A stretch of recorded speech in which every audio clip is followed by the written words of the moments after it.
Assalamualaikum warahmatullahi wabarakatuh.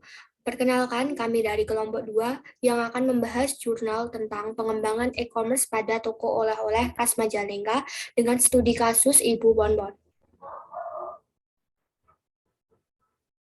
Kami beranggotakan kelompok 1 Arum Yulindasari, 2 Dina Rumawati, dan 3 Irba Sabita. Di sini saya akan menjelaskan tentang penyerangan pada jurnal. Penjelasannya, e-commerce yaitu segala bentuk perdagangan meliputi proses pemasaran barang sampai dengan distribusi yang dilakukan melalui jaringan elektronik atau online.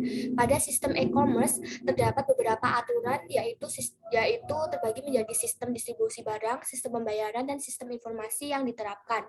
Sehingga perlu untuk memperhatikan aspek keamanan pada sistem e-commerce itu sendiri agar tidak terjadi adanya pembocoran data pribadi dari customer yang dimasukkan.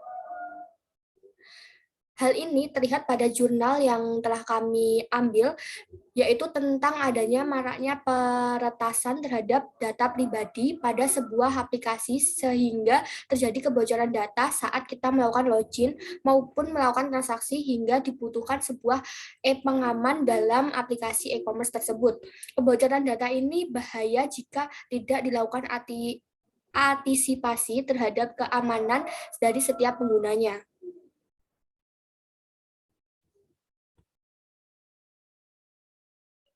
Sistem yang digunakan untuk mengamankan e-commerce. Yang pertama yaitu penggunaan kode OTP.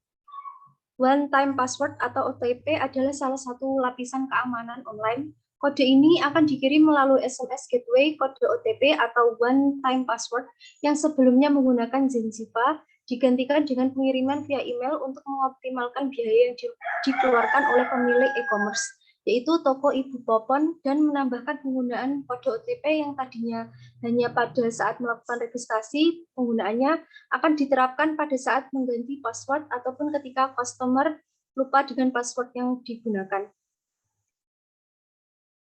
Selanjutnya itu cara mengamankannya. Untuk cara mengamankannya yaitu kode OTP bekerja dengan cara yang cukup sederhana. Proses ini terjadi secara otomatis dan hanya membutuhkan beberapa menit saja. Ketika Anda bertransaksi online menggunakan aplikasi yang bersifat sensitif, aplikasi tersebut akan mengirimkan kode OTP ke nomor yang sudah Anda daftarkan atau bisa juga ke email.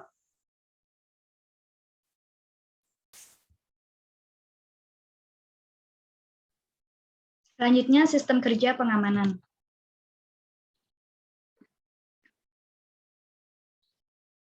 OTP adalah sistem yang mengirimkan kata sandi khusus. Sama seperti namanya, biasanya OTP diberikan dalam bentuk PIN 6 angka dan hanya berlaku dalam jangka waktu tertentu. Kode ini dikirimkan ke ponsel Anda untuk proses persetujuan transaksi perbankan dan login akun tertentu. Umumnya, OTP ini dikirimkan via SMS. Kode ini memiliki batas waktu kadaluarsa, sehingga harus dimasukkan sesegera mungkin.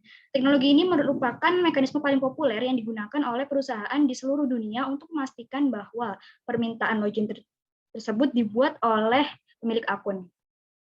Kode OTP bekerja dengan cara yang cukup sederhana. Proses ini terjadi secara otomatis dan hanya membutuhkan beberapa menit saja.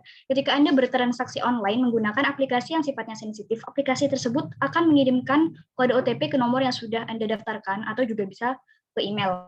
Terkadang ada aplikasi yang meminta Anda memilih untuk mengirimkan OTP ke email atau nomor ponsel. Kemudian, kode tersebut harus segera dimasukkan ke kolom di dalam aplikasi dan proses autentikasi otomatis terjadi setelah kode dimasukkan. Jika waktu yang telah dia tentukan habis, maka kode tersebut sudah hangus dan tidak bisa dipakai lagi. Anda harus meminta kembali kode verifikasi yang baru. Saat ini bahkan sudah banyak aplikasi dan smartphone yang secara otomatis memasukkan kode OTP, sehingga terasa lebih praktis. Begitu kode diterima oleh perangkat, aplikasi akan mendeteksi dan memasukkannya secara langsung. Berikut ini adalah link jurnal yang kami gunakan. Sekian, terima kasih.